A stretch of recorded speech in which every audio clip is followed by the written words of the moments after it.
जी अस्सलाम वालेकुम। Social media के ऊपर आप लोग एक लफ्ज़ सुनते हैं, इंसुलिन रेजिस्टेंस। किसी भी डॉक्टर की वीडियो उठा के देख लें, किसी भी बीमारी को पढ़ना शुरू कर दें, किसी भी बीमारी को आप गूगल के ऊपर एक्सप्लोर जब करते हैं तो आपको तकरीबन हर वो बीमारी जो कि आपके अनहेल्दी लाइफस्टाइल के साथ जुड़ी हुई है, उसके अंदर एक लफ्ज़ आता है इंसुलिन रेजिस्टेंस।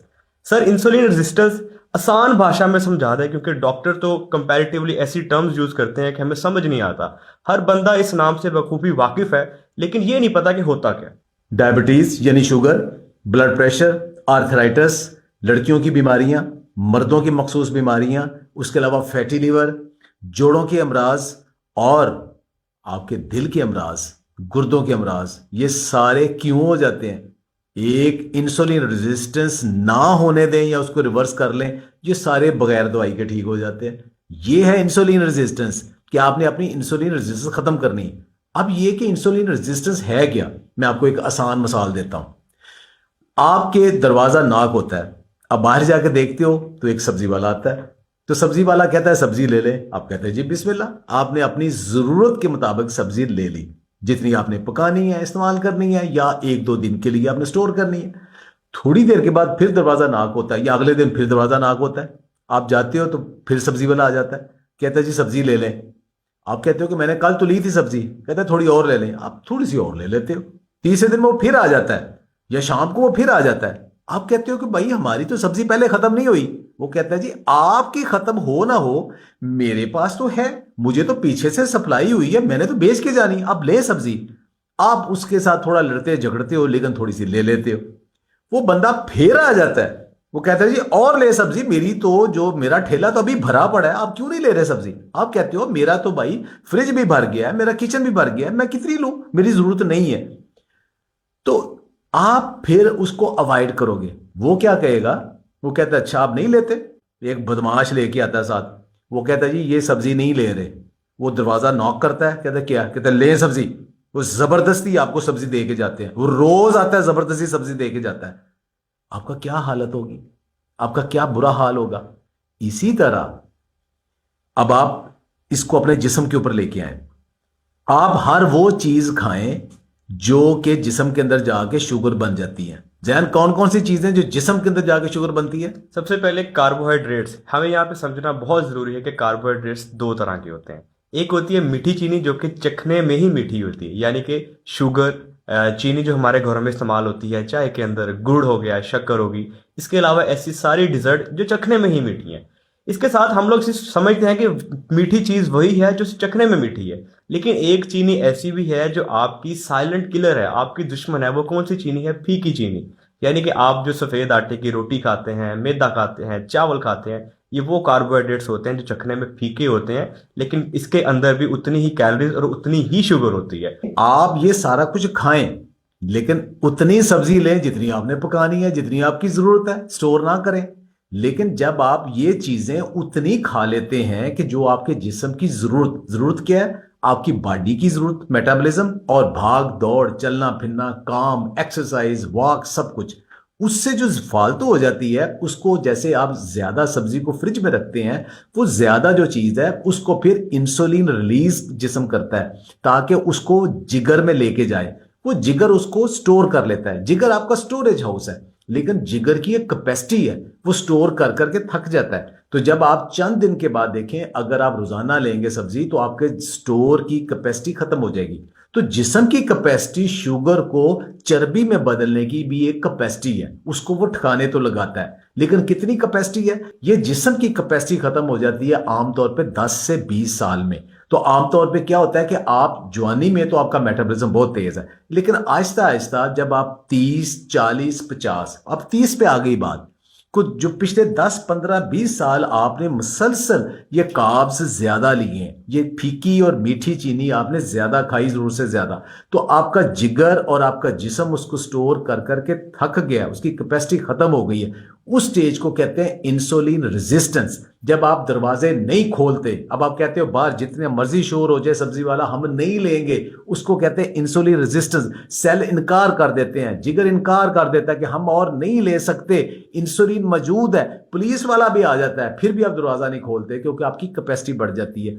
जब ये इंसुलिन रेजिस्टेंस आती है तो बीमारियां आती हैं। तो अब वो एक के बाद दूसरी बीमारी आएगी, किसी को ब्लड प्रेशर पहले हो जाएगा, किसी को फैटी लीवर पहले हो जाएगा, किसी को यूरिक एसिड पहले हो जाएगा, किसी को इकट्ठे हो जाएंगे, किसी को डायबिटीज पहले हो जाएगी। अब इनको हमने खत्म कैसे करना है? जहाँ पे जो सर ने बात की है कि हम लोग अक्सर कहते हैं बुढ़ापे के अंदर कि मैं जवानी में बहुत फिट था, मेरा वेट बिल्कुल ठीक था, अब आके मुझे ये मसला होना शुरू हुआ है। क्योंकि ये आपका 5 साल भी ले सकता है, 10 साल भी ले सकता है, 20 साल भी ले सकता है। अब यहाँ पे जो हमने टर्म यूज किया है सब्जी वाला, इसको कैसे रोका जाए? ये सब्जी वाले को रोकना भी हमारे बस के अंदर है। यानी कि आप एक्सटर्नल सोर्स से ऐसी सारी वो चीजें जो कि डायरेक्ट जाके शुगर से फैट में कन्वर्ट होती है उनको कम कर दें। वो क्या है? Low carb diet. तो ये लो कार्ब डाइट आप खाएं, इसका हरगिज हम आपको ये नहीं कह रहे कि आप खाना ना खाएं, हम हरगिज आपको ये नहीं कह रहे कि आप रोटी ना खाएं, हम हरगिज आपको नहीं कह रहे कि आप चीनी बिल्कुल ही ना खाएं, हम हरगिज नहीं कह रहे कि आप चावल बिल्कुल ना खाएं। उतनी सब्जी लें जितनी आपने पकानी है, उतने ही खाएं जितने आपकी बॉडी की जरूरत है, उससे ज्यादा नहीं। लेकिन कुछ फूड ऐसी है कि जो अगर हम खा लें तो जिस्म में आके शुगर में नहीं बदलेगी। उनमें से क्या है? नंबर 1 जो चीज आपके जिस्म के अंदर जाके शुगर में नहीं बदलती वो है सब्जियां। दूसरे नंबर पे प्रोटीन, तीसरे नंबर पे फैट, अच्छी वाली फैट। ये 3 खुराक ऐसी हैं वो जाके शुगर में नहीं बदलेंगी। प्रोटीन यानी कि गोश्त या गोश्त से नवा जितनी भी अज्जा हैं, यानी कि हमारे पास मटन है, चिकन है, बीफ है, अंडे हैं, अगर आप ये इस्तेमाल करते हैं ये डायरेक्टली जाके आपके फैट के अंदर कन्वर्ट नहीं होते। और ये वो चीज़ें जो डायरेक्टली जाके यूटिलाइज हो जाती हैं अगर आपका लाइफस्टाइल हेल्दी है। हेल्दी लाइफस्टाइल से मुराद कि अगर आपका जो फिजिकल एक्टिविटी है वो ज़्यादा है। सब्जियों का अगर आप इस्तेमाल करते हैं तो इसके अंदर हमारे पास फाइबर की अमाउंट ज़्यादा है। सोलेबल फाइबर और इनसोलेबल दोनों ही हमें मिल जाते हैं। तो अब जिस खुराक के अंदर फाइबर की अमाउंट ज़्यादा होती है उसको खाने से आपके खून के अंदर शुगर का लेवल ज्यादा नहीं होता। जो ऑयल है या घी है, ये कौन सा यूज करें जो हमारी सेहत के लिए अच्छा भी है और हमारी इंसुलिन रेजिस्टेंस को भी डिस्टर्ब ना करे? सबसे पहले तो हमने कोशिश करनी जितने भी सेचुरेटेड फैट्स हैं, सेचुरेटेड ऑयल्स हैं, वो कंज्यूम नहीं करने। बहुत सारी कंट्रोवर्सी है कि हम देसी घी के ऊपर टैग लगा चुके हैं कि देसी घी हमारी सेहत के लिए हेल्थफुल नहीं है। लेकिन अकॉर्डिंग टू रिसर्च कि जितना हेल्दी ऑयल हमारे लिए देसी घी है उससे ज़्यादा हेल्दी ऑयल अभी तक कोई भी नहीं है, क्योंकि उसके अंदर प्रोसेसिंग ज़्यादा नहीं होती, रिफाइंड ज़्यादा नहीं होता। इस वजह से उसकी जो न्यूट्रिशनल वैल्यू है वो सेम वही रहती है जो कि होनी चाहिए। तो आप देसी घी इस्तेमाल कर सकते हैं। तो दूसरे नंबर पे कोकोनट ऑयल है जो हमारे यहाँ नहीं यूज होता, इसकी फार्मिंग भी होनी चाहिए, वो खाएं, वो बेहतरीन है। तीसरे नंबर पे ऑलिव ऑयल भी है, अगरचे उसमें कुछ पकाने से उसकी न्यूट्रिशन ज़ाया हो जाती है लेकिन फिर भी आपको सेहत के लिए वो वाले नुकसान नहीं दे रहा। फिर ये आ जाता है कि आप कैनोला का बीज लेके उसका तेल निकलवाएं। बाजार के जितने ऑयल है, प्रॉब्लम ये है कि वो लिखा बाहर कुछ होता है, अंदर उनके पाम ऑयल होता है। हम उन तेलों की बुराई नहीं कर रहे, लेकिन बाहर कुछ है अंदर कुछ और है। क्या रोटी ना खाएं? जो रवायती तौर पे रोटी वो कौन सी थी, हमें कौन सी रोटी खानी चाहिए? रोटी हम आज तक सिर्फ वो खाते हैं या तो सफ़ेद आटे की या जो हमारे घरों में आटा आता है, यानी कि जिस दाने के ऊपर छिलका नहीं होता। लेकिन अब जैसा जैसे साइंस एंड टेक्नोलॉजी ने तरक्की की है वैसे वैसे एक आटा जिससे हम लोग बाखूबी वाकिफ नहीं है वो है मल्टीग्रेन का आटा। यानी एक ऐसा आटा जिसके अंदर 16 से 17 आटे मिक्स होते हैं। उस आटे मिक्स करने की हमें ज़रूरत क्यों पेश आई? क्योंकि हमारे आटों के अंदर फाइबर की मिकदार बहुत कम थी। फाइबर की मिकदार कम होती है, उसको खाने से आपके ब्लड के अंदर शुगर लेवल ज़्यादा हो जाता है। मल्टीग्रेन आटे के अंदर फाइबर की मिकदार ज़्यादा होती है, इस वजह से इसको खाने से आपका ब्लड शुगर लेवल स्पाइक पे नहीं जाता। तो क्यों नहीं जाता? इसलिए नहीं जाता कि जो गंदम है उसके अंदर जो हमारे जिस्म में जाके वो तकरीबन 70 से 75% हमारे अंदर जिस्म में जाके शुगर में बन जाता है। तो फिर कहा जाता है कि आप ऐसे वाले दाने उसके साथ शामिल करें जो रेजिस्टेंट कार्ब्स हैं, यानी कि वो आसानी के साथ शुगर में नहीं बदलते या आहिस्ता आहिस्ता बदलते हैं। वो कौन से हैं? दालें और मिलेट्स और किनवा। मिलेट्स में क्या होता है? जैसे बाजरा और ज्वार। किनवा एक बेहतरीन सुपर ग्रेन है और दूसरी दालें सारी इसकी तरह सेफ है। रही बात ज्वार और बाजरा की, ये टॉप ऑफ द लिस्ट है, लेकिन अगर वो अकेले खाना शुरू कर देंगे तो आपको डाइजेस्ट नहीं होंगे। जब तक चावल नहीं होंगे हमारा आप कह लें कि डाइट पैटर्न पूरा नहीं होता। लेकिन अगर आपने अभी तक किनवा ट्राई नहीं किया, हमारे रिकमेंडेशन के ऊपर अगर आप किनवा इस्तेमाल करते हैं तो मैं आपसे प्रॉमिस करता हूं कि आप लोग चावल भूल जाएंगे कि इतना टेस्टी और इतना न्यूट्रिशनल वैल्यू से भरा हुआ ऐसा सीरियल है। लेकिन अगर आप चावल ही खाना चाहते हैं तो आप एक प्लेट ऐसी बनाएं जिसके अंदर पोर्शन साइज कंट्रोल हो।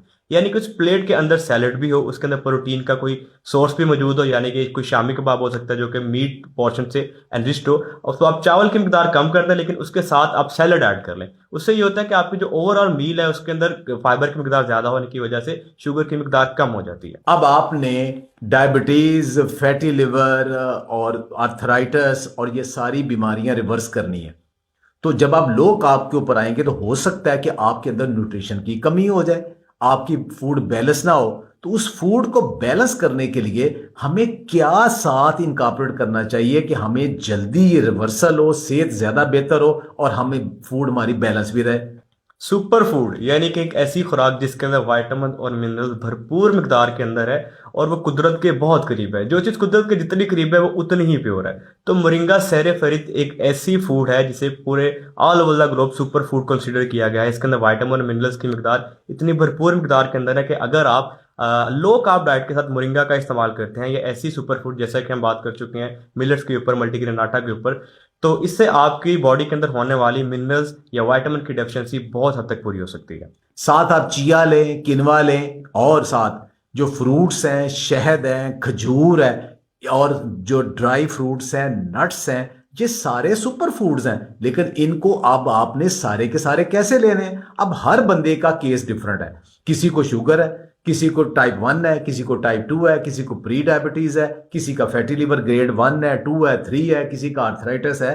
तो वो कैसे डिसाइड करे कि उसने अपना मील कैसे प्लान करना है? डाइटिशियंस आपका कस्टमाइज मील प्लान बनाते हैं, यानी कि हर बंदे की रिक्वायरमेंट के मुताबिक उसका एक डाइट प्लान डिजाइन किया जाता है। तो ये जो एक्सपर्ट्स हैं ये आपको बताएंगे कि आपने सुबह, दोपहर, शाम क्या खाना है, आपने रोजे कैसे रखने हैं, अगर आपने मखसूस आपको बीमारी है उसके लिए खास तौर पे किन खुराक को आपने ज्यादा खाना है, किसको अवॉइड करना है। हो सकता है एक जो अच्छी खुराक है वो एक के लिए अच्छी है, दूसरे के लिए वो बुरी हो। आप ये सारी बीमारियां रिवर्स कर सकते हैं। इंसुलिन आपका जिस्म बनाता है। अगर आप शुगर वाली चीजें कम खाएंगे तो इंसुलिन कम स्पाइक होगी। अगर आप शुगर वाली चीजें ज्यादा खाएंगे या आपके जिस्म के अंदर शुगर बनती है तो इंसुलिन बार बार ऊपर जाएगी। अब बार बार ऊपर जाएगी तो एक वक्त आएगा कि आप इंसुलिन रेजिस्टेंट हो जाएंगे। तो उसको वापस करने के लिए भी आपने अपना लाइफस्टाइल चेंज करना है। शुगर, ब्लड प्रेशर या डायबिटीज जैसी जितनी भी बीमारियां हैं ये कम से कम 15 दिन से लेके 2 महीने के अंदर खत्म हो सकती हैं। खुश रहे, आबाद रहे। बहुत बहुत शुक्रिया।